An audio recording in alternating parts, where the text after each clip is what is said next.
Imagine a place where every step echoes wealth, but some footsteps go unnoticed. What happens when a life of silence is forced to scream?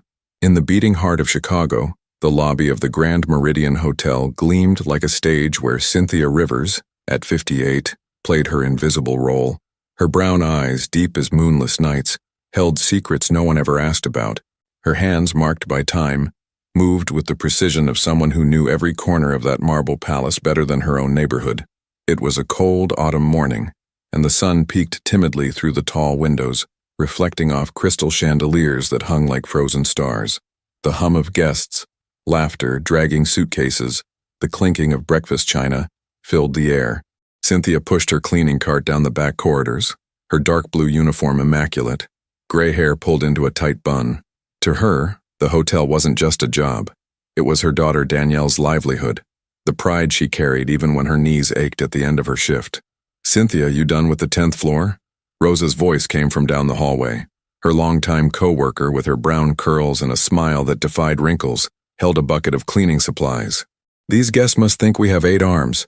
Cynthia gave a half smile, the kind she saved for those who really knew her. "Just finished. Only need to hit 10-12. That couple in the suite left a trail of crumbs big enough to feed a pigeon for a month." Rosa laughed, the sound echoing down the empty corridor. "Rich people problems, huh? The other day this guy asked me to make his bed again because the sheetfold was crooked." "Crooked, Cynthia, like sheets come with rulers." Cynthia's smile widened slightly, a rare light softening the lines of exhaustion on her face. She liked Rosa. She was one of the few who didn't treat her like part of the furniture. But the moment of levity was cut short by a sharp voice from the service stairwell. "Ladies, less chatting, more working." Mr. Thompson, the manager, appeared in his immaculate suit, face chiseled like stone.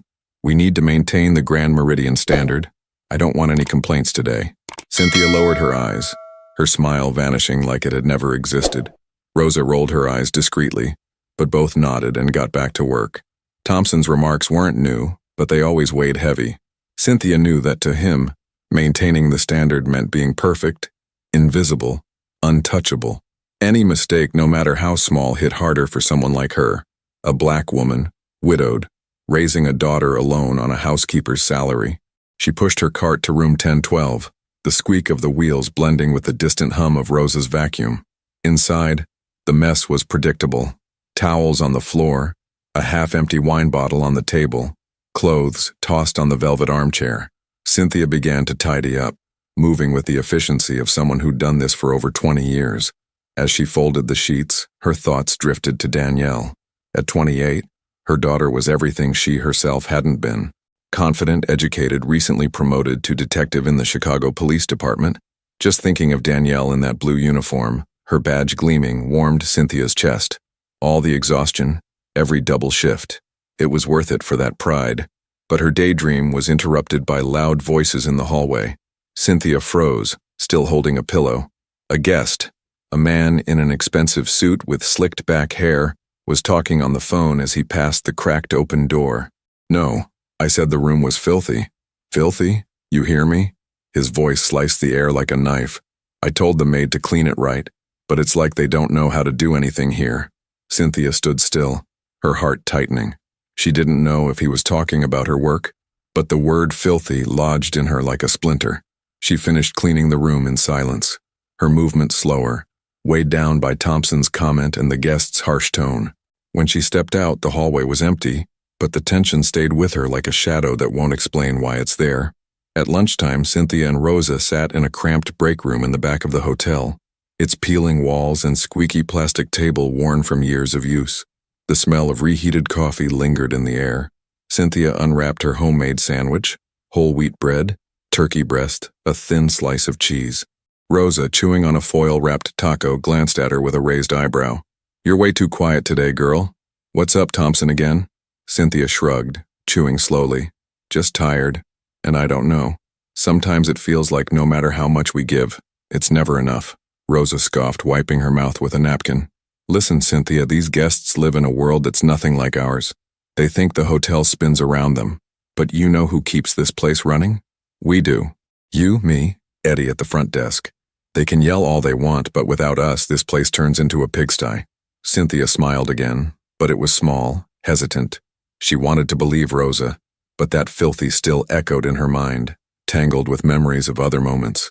Suddenly, a vivid image came to her. Danielle, at 10 years old, sitting in the kitchen of their modest apartment where they still lived.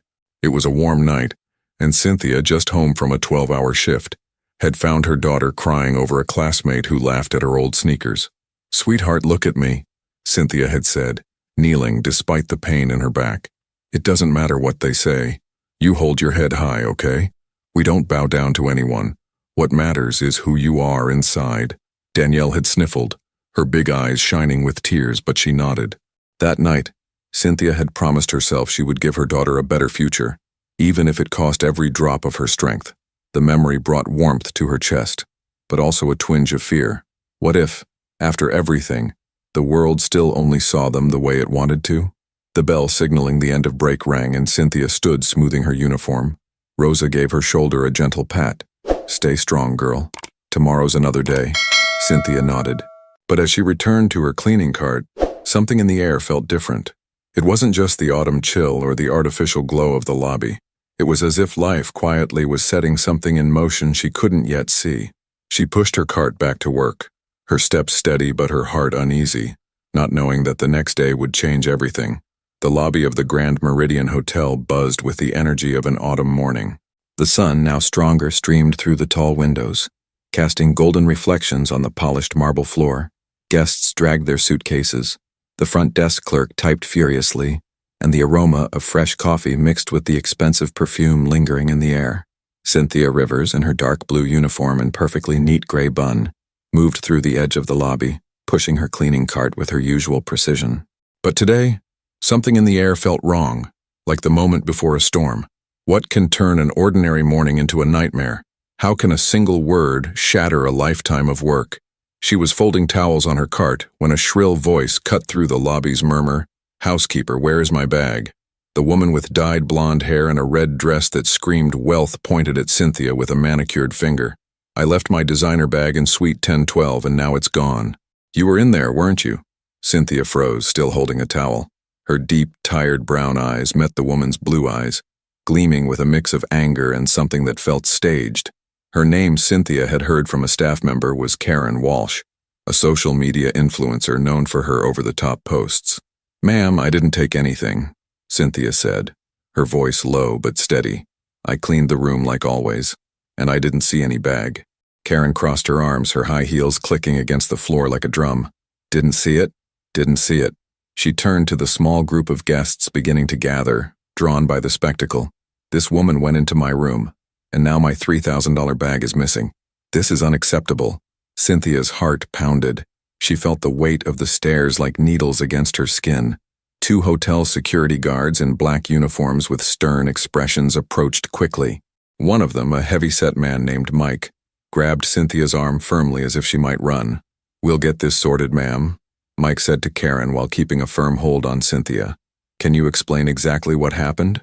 "Explain?" Karen tossed her hair, her voice rising. "I just got to the room and my bag is gone. She was in there, wasn't she?" She pointed at Cynthia again, this time with a phone in her hand, recording the scene. "This is going straight to my socials. People need to know what kind of place this is."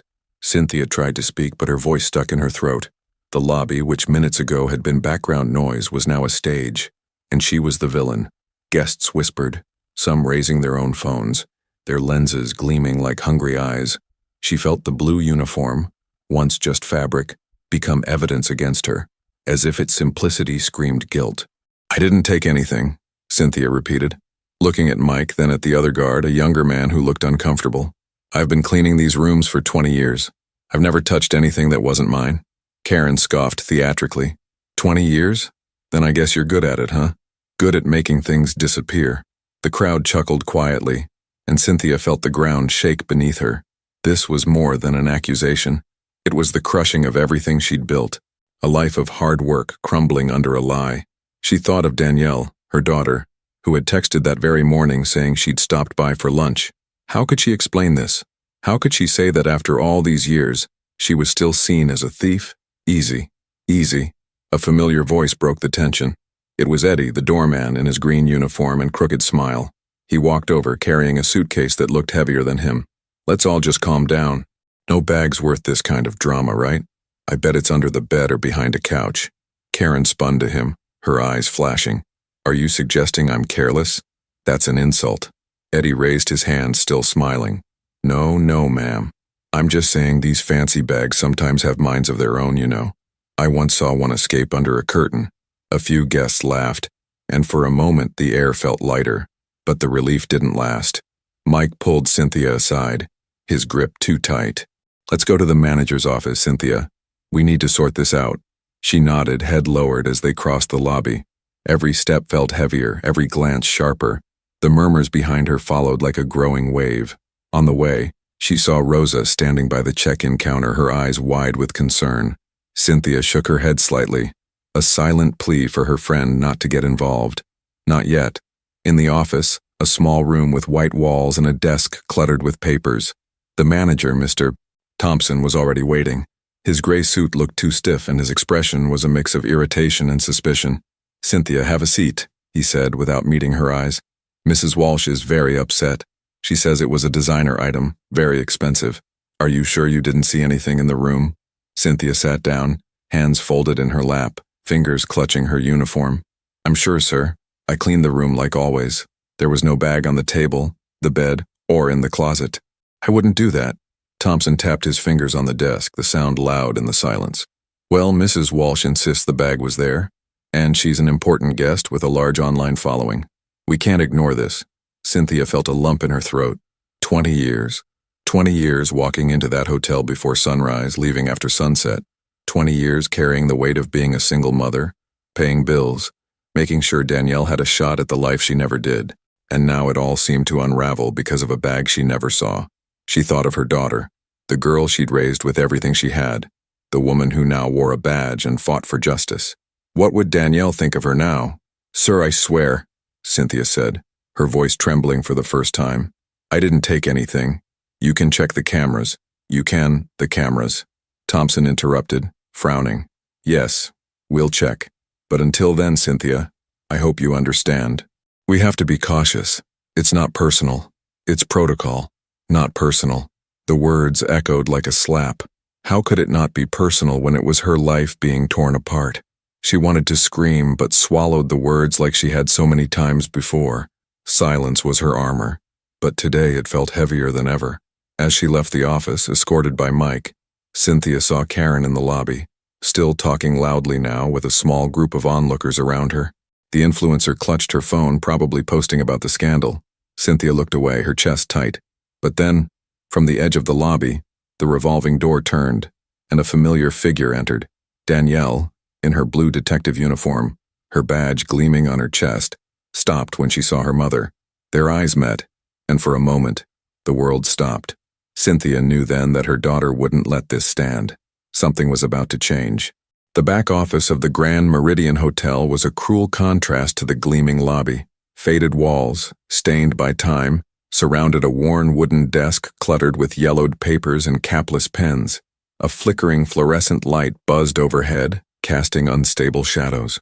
The muffled sounds of the lobby, distant laughter, the clinking of glasses reached Cynthia Rivers like an echo, a reminder that the world outside went on while hers seemed to be collapsing.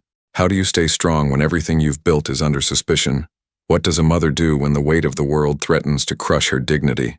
Cynthia sat on a hard chair, her navy blue uniform still immaculate despite the chaos. Her deep, weary brown eyes were fixed on a spot on the wall as if searching for an escape. Across from her sat Mr. Thompson, the manager, drumming his fingers on the desk, his gray suit looking far too stiff for the cramped room. He wouldn't meet her eyes, and that hurt more than the words she knew were coming. Cynthia, I'm going to be direct, Thompson began, his voice cold as the marble floors outside. Mrs. Walsh is an influential guest. She has a large following, and this is already on social media. If we don't resolve this quickly, it could become a problem for the hotel. Cynthia swallowed hard, her hands folded in her lap, fingers tightening around the fabric of her uniform. Sir, I swear I didn't take anything. I've never touched a guest's belongings. You know that I've been here 20 years. Thompson sighed, leaning back in his chair, which creaked loudly. I know you have a good record, Cynthia, but Mrs. Walsh insists the bag was in the room when you entered. And well, he hesitated. eyes flicking to the papers on the desk without evidence to the contrary. It's her word against yours. Her word against yours.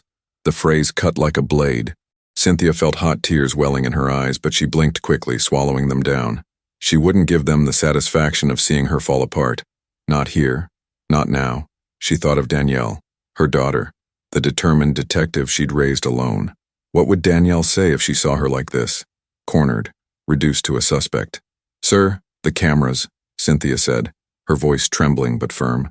"The hotel has cameras in the hallway and the lobby. They can show I didn't take anything." Thompson raised an eyebrow, clearly uncomfortable with the suggestion. "The footage is being reviewed, but that takes time. In the meantime, Cynthia, you understand we have to take action. I can't have a housekeeper working under suspicion.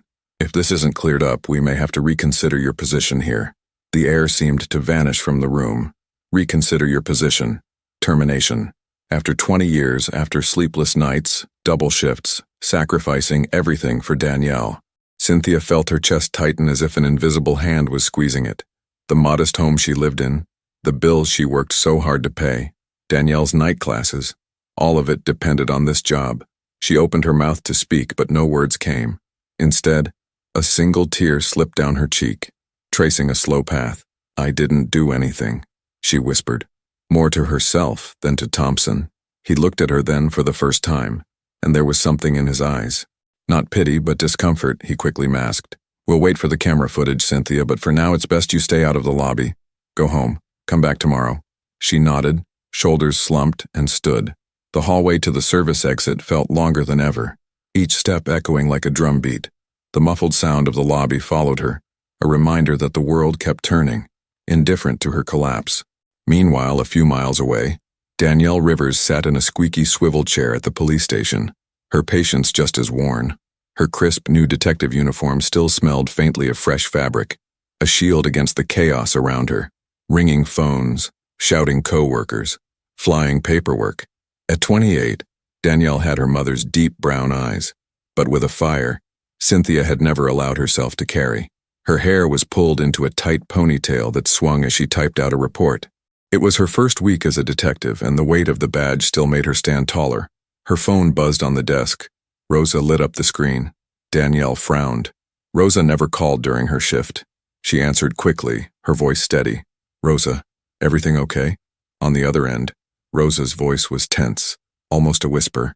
"Danielle, it's your mom. Something awful's happening at the hotel." A guest accused her of stealing a purse. Everyone's turning on her and the manager. He's talking about letting her go. Danielle's blood ran cold. Her mother, Cynthia, who never raised her voice, who worked herself to the bone, who raised her alone on a housekeeper's paycheck, accused of theft. She gripped the phone tightly, her heart pounding. "What do you mean, Rosa? Tell me everything." Rosa explained quickly, her voice full of outrage. She talked about the influencer, Karen Walsh, the designer purse, the security guards, the phones filming. Danielle listened, her eyes narrowing, her mind already clicking into detective mode. "These influencers live for likes," she muttered, her voice laced with sarcasm. "They'll do anything for attention. Rosa, is my mom okay?" "She's shaken, Danny. But you know, Cynthia, she won't let anyone see how bad it hurts." Danielle closed her eyes for a second, her mother's image clear in her mind. The silver bun, the flawless uniform, the way she always kept her head high no matter how much the world tried to knock her down. She couldn't let this happen. Not to her mother. "I'm heading to the hotel now," Danielle said, already grabbing her keys. "Don't let her be alone, Rosa. Please, I won't, sweetheart. I'm watching her." Danielle hung up, heart racing. She threw her coat over her uniform and walked out of the station, ignoring a colleague yelling something about a late report. The Chicago wind hit her face like a slap, but she barely noticed. Her mind was at the hotel with her mother, with the injustice she had to undo. Back at the Grand Meridian, Cynthia was gathering her things in the employee locker room, her movement slow as if each one hurt. Rosa appeared at the door, her loose brown curls framing a face full of worry. "Cynthia, you're not just going to leave like this, are you?" Rosa asked softly. "This is ridiculous. They can't treat you like this." Cynthia gave a weak smile, closing her locker with a soft click. "Rosa, I don't know what else to do. I just want to go home. Maybe tomorrow." She didn't finish the sentence. The weight of the day was crushing her, but something inside her remained stronger. Her love for Danielle, Every shift she endured, every humiliation she swallowed had been for her. And now, even with the world crashing down, Cynthia knew she had to stay standing for Danielle. As she walked toward the exit, her phone buzzed in her pocket. A message from Danielle. "Mom, I'm on my way. Don't worry. We're going to fix this." Cynthia read the words, and a spark of hope lit in her chest. Her daughter was coming, and Danielle never gave up. The Grand Meridian Hotel felt like a maze of appearances with its wide hallways lined in red carpet and doors that hid secrets. The autumn chill crept through the windows, but inside the air was heavy, thick with whispers and stares. Danielle Rivers stepped through the revolving lobby door, her Navy detective uniform flawless, her badge gleaming on her chest. Her brown eyes, inherited from her mother, swept the space with an intensity that made even the crystal chandeliers seem dimmer. What does the truth hide when everyone believes a lie? How does a daughter prove the worth of a mother the world insists on erasing? Danielle walked with firm strides, her ponytail swaying with each movement. The lobby had quieted, but the eyes of guests and employees still followed her.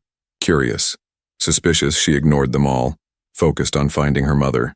In the corner near the check-in counter, she saw Cynthia, still in uniform, her gray bun slightly undone, her face marked with a weariness that wasn't just physical. Danielle quickened her pace, but before she could reach her, a man stepped in her way. "Can I help you, miss?" asked the head of security. A man named Victor, with thinning hair and a black uniform that seemed too tight. His voice was polite, but there was a subtle edge of mistrust. Danielle lifted her chin, her badge in clear view. "Detective Rivers, Chicago PD. My mother, Cynthia Rivers, was accused of theft today. I want to see the security footage now." Victor hesitated, eyes narrowing. He crossed his arms, the radio on his belt crackling faintly. "Detective, I understand this is personal, but we have protocols. Mr. Thompson is already handling the matter. It might be best if you wait." "Wait," Danielle cut in, her voice sharp. "My mother was humiliated in front of everyone based on an accusation without evidence. I'm not going to wait while she's treated like a criminal. Take me to the security room." Victor opened his mouth, but Danielle's stare made him think twice. He shrugged as if to say it wasn't worth the argument and gestured for her to follow. As they walked through the back hallways, Danielle felt the weight of the place. The white walls, stained with age, seemed to close in around her. The hotel, so polished in front, hid corners like these, where people like her mother spent their lives unseen. Meanwhile, in the lobby, Cynthia tried to stay busy organizing the cleaning cart. The manager had forbidden her from returning to the guest rooms until the situation was cleared up, so she remained there under the weight of stares that felt like knives. A young maintenance worker named Lucas passed by and whispered something to another employee. Cynthia heard the word purse and felt her stomach twist. Lucas was new, but he already acted like he had the right to judge. She lowered her head, pretending to adjust a stack of towels, but the murmur followed her. "Hey, Cynthia," Eddie's voice. The doorman cut through the tension. He walked over, his green uniform a little crooked, carrying a suitcase that looked twice his size. "Don't listen to the gossip." "All right. These folks love a scandal. Just the other day, a guest swore they lost their wig in the lobby." "A wig?" "I found the thing hanging on a coat hook like it was modern art." Cynthia gave a weak smile. The first in hours. Eddie was clumsy, but he had a big heart. Still, the relief didn't last. She saw Lucas in the corner whispering to a receptionist, his eyes throwing daggers in her direction. The isolation wrapped around her like a cold fog. 20 years in that hotel, and now it felt like she'd never belonged there at all. In the security room, a cramped space with grainy monitors, Danielle stood with her arms crossed while Victor clicked through the footage. The air smelled of stale coffee and dust, and the hum of the screens was the only sound aside from the radio's static. The monitors showed the 10th floor hallway, the lobby, the hotel entrance. Danielle locked her eyes on the screen, searching for anything that could save her mother. "Here," Victor said, pointing to an image from 8:47 a.m. "This is when Mrs. Walsh claimed she left the bag in the room. Your mother entered right after." Danielle watched the grainy footage. It was Cynthia, pushing her cart, head down, every movement careful and precise. She exited the room minutes later, carrying nothing but a cleaning cloth. Danielle felt her chest tighten, a mixture of pride and fury. Her mother so strong, so dignified, being crushed by a lie. "There's nothing there," Danielle said, voice firm. She didn't take any bag. "Where's the footage of the lobby? The guest came down right after, didn't she?" Victor hesitated, his finger hovering over the keyboard. Well, Mrs. Walsh said she returned to the room and the bag was already gone. But all right, let's check the lobby. He switched the feed and the screen filled with footage of the busy lobby. Guests passed by, hauling suitcases, chatting on phones. Danielle leaned in, eyes narrowing, scanning for details. Then something caught her attention. In the corner of the frame, nearly out of view, a shiny black purse appeared for a brief moment, partially hidden behind a decorative plant. Danielle pointed sharply at the screen. Pause it right there. What is that? Victor froze the image, squinting. Looks like a purse, but we can't be sure. Could be anything. It's not anything, Danielle snapped. It's the purse she claimed went missing. Why is it hidden there? Who put it there? Victor shrugged, clearly uncomfortable. I don't know, detective. Could be a coincidence. We'd need to investigate further. Danielle straightened, her heart pounding. It was a clue. Small, but real. The purse hadn't disappeared in the room. Someone had placed it there outside the main camera angles. She thought of Karen Walsh, the blonde influencer with the dramatic voice, already posting about the theft on social media. Something didn't smell right, and it wasn't just the stale coffee in that room. I want a copy of that footage, she said, staring Victor down. And I want access to all camera angles from the lobby and 10th floor. Now, Victor sighed, but started copying the files. Danielle left the room, blood pulsing in her veins. She had to find her mother, tell her they were getting closer. As she walked through the hallways, she felt the weight of her badge, not as a burden, but as a weapon. She was Cynthia Rivers' daughter, and no one, not Karen Walsh, not Thompson, not the judging eyes, was going to strip her mother of her dignity. In the lobby, Cynthia was still by her cart, ignoring the whispers around her. She saw Danielle approaching, the blue uniform cutting through the space like a beacon. Their eyes met, and for a moment the weight on Cynthia's chest lifted. Danielle stopped beside her, placing a gentle hand on her shoulder. Mom, I saw the footage, Danielle said, her voice low but firm. Something's off about this story. I'm going to find out what it is. Cynthia looked at her daughter, eyes glossy but with a flicker of hope. Danny, you don't have to. Yes, I do, Danielle interrupted, her gaze intense. You always fought for me. Now it's my turn. Cynthia nodded, unable to speak. As Danielle walked away, heading back to the security room, Cynthia felt something shift inside her. The doubt was still there, like a shadow, but her daughter's presence was a reminder that she wasn't alone. The truth, she knew, was closer than ever. Cynthia Rivers' apartment was small, but it was a refuge filled with memories.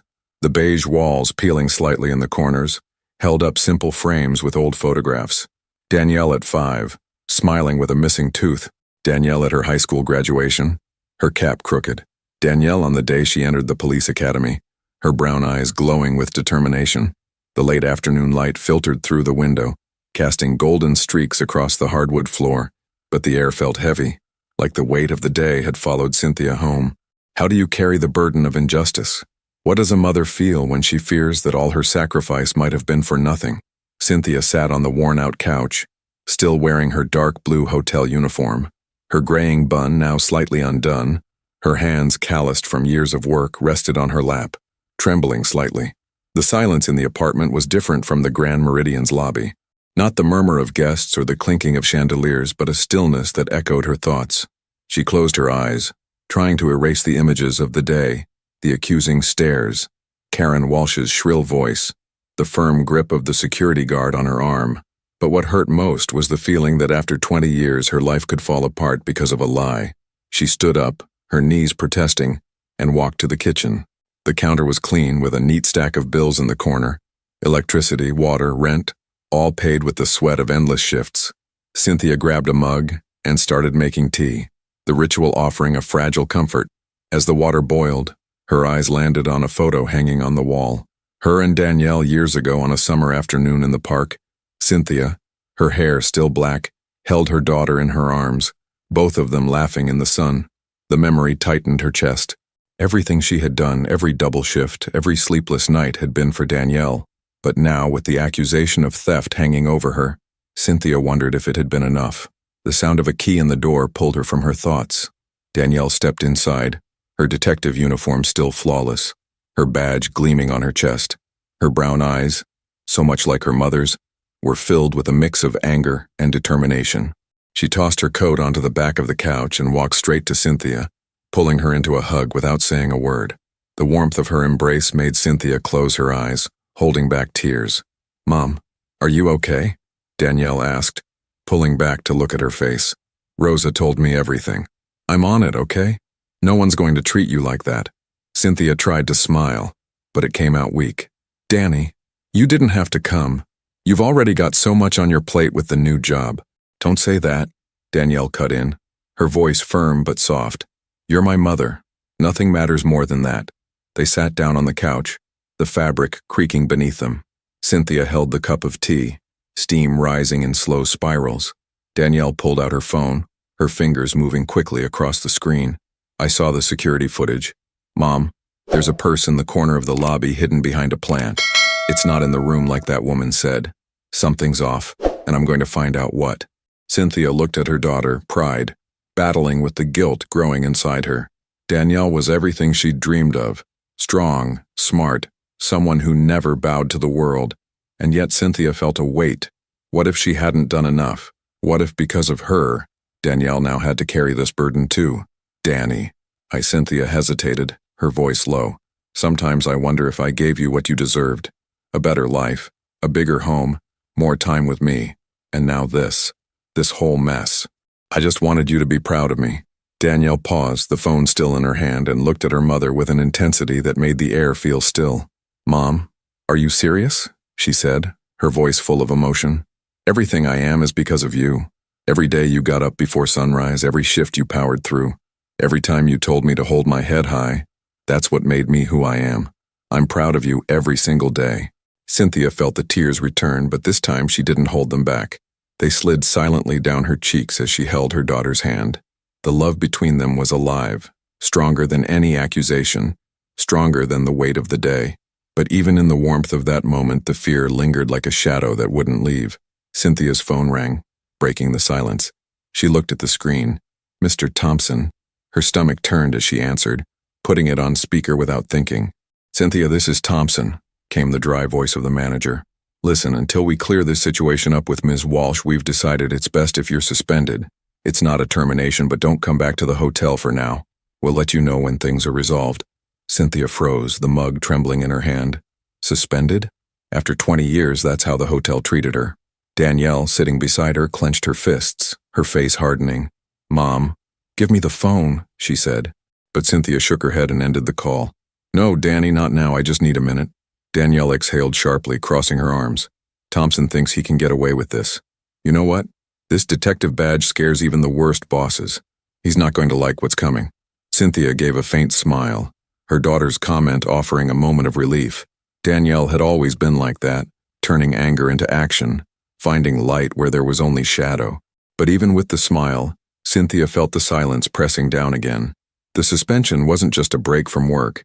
It was a blow to the dignity she had fought so hard to build. As Cynthia stood to put her mug away, Danielle returned to her phone, her eyes narrowing as she scrolled through social media. She froze, her finger hovering over the screen. It was a post from Karen Walsh, the influencer.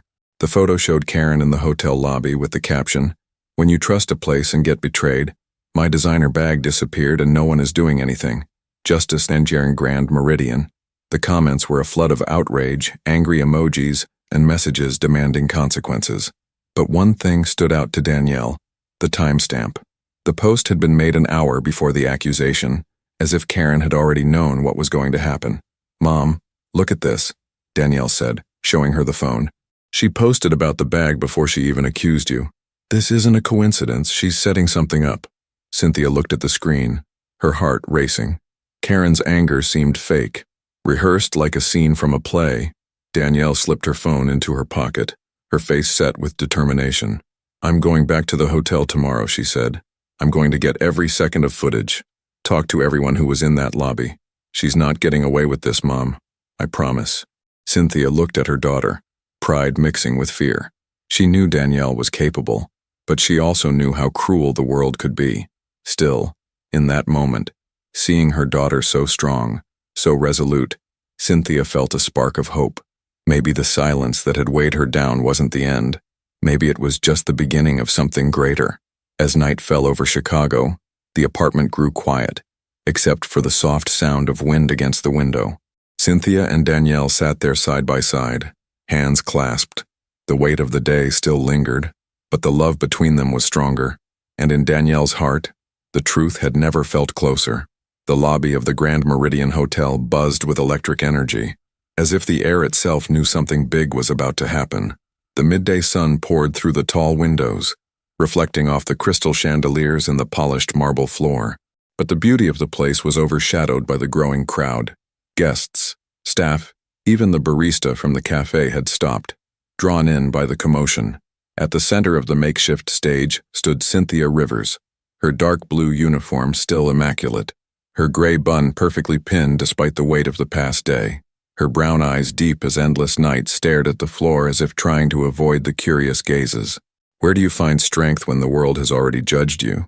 What happens when the truth buried so deep finally surfaces? The hotel's revolving door whooshed as Danielle Rivers walked in, her detective uniform cutting through the lobby like a blade. Her badge gleamed on her chest and her ponytail swung with each determined step. She carried a black folder, her fingers gripping it tightly, and her eyes, identical to her mother's, swept the room with an intensity that silenced whispers. The hum of the lobby faded, and even the clinking of cups from the cafe seemed to pause. Danielle stopped beside Cynthia, gently placing a hand on her shoulder. "Mom, stay with me," she whispered, her voice firm but full of warmth. "This ends now." Cynthia lifted her eyes, meeting her daughter's. For a moment, the weight in her chest eased as if Danielle's presence was a shield against the world. But before she could respond, a sharp voice cut through the air. "What is this now?" Karen Walsh, the influencer, strode into the lobby, her dyed blonde hair gleaming under the light, her red dress clinging to her like a suit of glamour armor. Her blue eyes flashed, but there was something in them, unease that didn't match her confident pose. "You're turning this into a circus. I'm the victim here." Danielle turned to her, her stare so sharp, Karen took a step back. "Ms. Walsh, my name is Danielle Rivers, detective with the Chicago Police Department," she said, her voice ringing with authority. "And there's something you need to see." Mr. Thompson, the manager, appeared in a hurry, his starched gray suit contrasting with the sweat shining on his brow.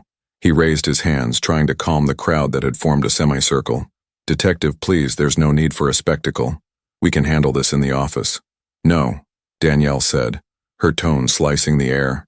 "My mother was accused in public, humiliated in front of everyone. The truth will be told here now where everyone can hear it." A murmur rippled through the crowd, and Cynthia's heart began to race. She wanted to tell Danielle to stop, not to risk so much. But something in her daughter's stance, the squared shoulders and steady voice, kept her quiet. For the first time in hours, she felt a flicker of hope. Danielle opened the folder and pulled out a tablet, handing it to Victor, the head of security, who stood next to Thompson. He looked uneasy, his black uniform too tight, his thinning hair sticking to his forehead. "Play the footage," Danielle ordered, pointing to a portable monitor Victor held. "Lobby cameras. Yesterday, 8:47 a.m.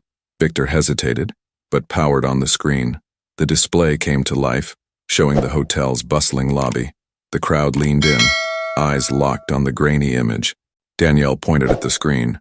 "There," she said clearly. "Look in the corner near the decorative plant." The footage revealed a shiny black purse half hidden behind a fern. A collective gasp rose from the crowd. Karen crossed her arms, her face hardening. "That proves nothing," she exclaimed, her voice rising. "My bag was stolen from my room, not the lobby." Danielle didn't flinch. She signaled for Victor to fast forward the video.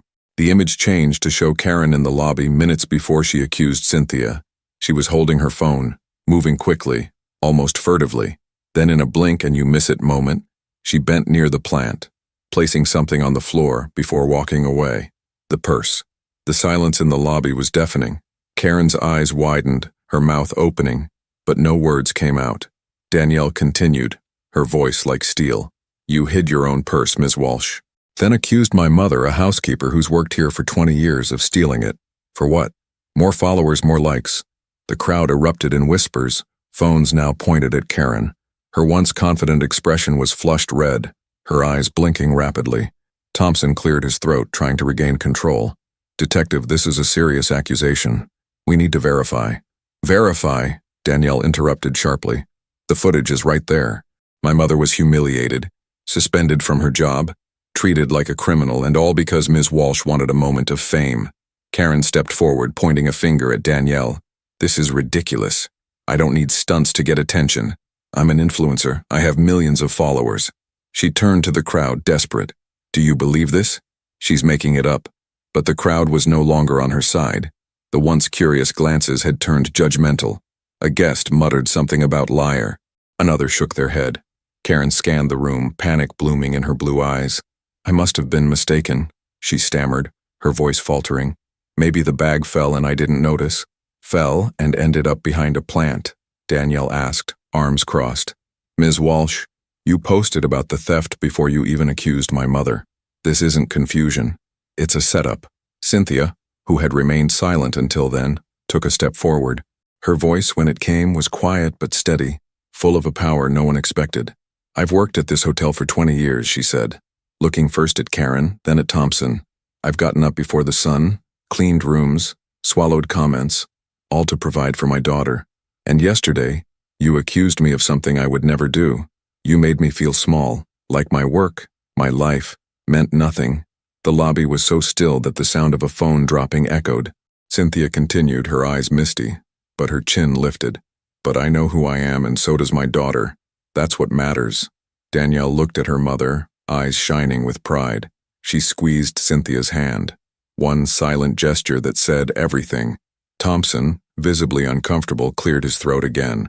Cynthia, I apologize for the misunderstanding. You're welcome to return to work immediately, and Ms. Walsh will need to speak with you privately. Karen opened her mouth, but nothing came out. She grabbed her phone, hands trembling, and left the lobby, heels echoing on the marble. The crowd began to disperse, but a few guests offered soft applause, a quiet recognition of justice served. Eddie, the doorman, who had watched everything from the sidelines, approached, his green uniform as crooked as ever. You know, detective, he said with a mischievous grin, these influencers need acting lessons. That one couldn't fool a chandelier. Danielle laughed, the sound cutting through the tension. Cynthia, still holding her daughter's hand, allowed herself a small smile. The weight of the past day hadn't disappeared, but it felt lighter now. She looked at Danielle, the daughter she had raised through sacrifice and strength. Now a fierce woman standing beside her, facing the world head-on. Thank you, Danny, Cynthia whispered, her voice thick with emotion. Danielle squeezed her hand tighter, her eyes glowing. Always, Mom, always. As the lobby returned to its normal rhythm, the murmur of guests, the clink of teacups, Cynthia felt something new in her chest. It wasn't just relief, or even justice. It was redemption. Life, which had tested her so many times, was finally rewarding her, not with gold or fame, but with the love of a daughter who would never let her fall. Weeks later, the lobby of the Grand Meridian Hotel looked the same, but something had changed. The winter sun streamed through the tall windows, paler now, casting a soft glow on the crystal chandeliers, the hum of guests, the dragging of suitcases, the clinking of breakfast cups. It all continued, but the air felt lighter, as if the hotel itself had exhaled in relief. Cynthia Rivers pushed her cleaning cart down the hallway, her navy blue uniform crisp, her gray bun as neat as ever. Her brown eyes, once heavy with doubt, now carried a quiet strength. How do you rebuild a life after the storm? What does it mean to find pride where there was once only silence? Cynthia moved with the same precision as always, but the looks she received were different now. Co-workers who once whispered or looked away now greeted her with respectful nods. Even the guests, who rarely noticed the housekeepers, seemed to hesitate, as if they knew the story that had echoed through the lobby weeks before. Cynthia didn't boast, but she could feel the weight of the respect she had earned. Each step on the polished marble was a silent victory. Hey, Queen of the hotel. Rosa's voice rang from across the lobby, warm and full of life. She approached, brown curls bouncing, a wide smile on her face. See, I told you these people would learn to appreciate you. Cynthia chuckled softly, the sound still unfamiliar to her own ears. Cut it out, Rosa. I'm just doing my job. Your job? Rosa scoffed, hands on her hips. You're the queen of the Grand Meridian, Cynthia. After that performance your daughter gave, no one dares look at you sideways. The comment brought a shy smile to Cynthia's face. She thought of Danielle, the way her daughter had stood before the crowd, her detective uniform gleaming like armor. The memory of that day still warmed her, but it also cast a shadow. As she pushed the cart toward the service hallway, Cynthia paused, hands tightening around the handle. What if she stayed here, doing the same work, facing the same stares, the same disguised humiliations? 20 years had already passed. Maybe it was time to stop. The thought followed her through the rest of her shift, and when she returned to the apartment, it lingered still.